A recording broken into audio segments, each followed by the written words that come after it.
Bergan pulimga addushi rozi bo'ldim-da. Sog' bo'ling aka, xizmat bo'lsa bemalol aka, aloqaga chiqaverasiz.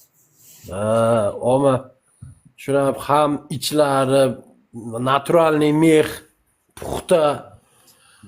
U o'ti men shu ot minaman desangiz o'z kiyilib o'z yechilaverar ekan.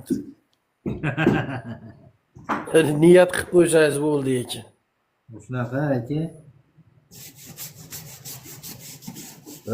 Endi ko'pchilik zakaz qilaylik deya ko'rganlar kiyib ko'rib, voy, bob qilib tikibsiz ama. Xudo xolasa aka, zakaz bo'lsa bemalol. Ha, ona bozorda sotayotgan o'tinglardan xullas 98% farq qilar ekan. В общем, farqi katta ekan. Farq qiladi aka, shuning uchun qimmatda bizniki aka.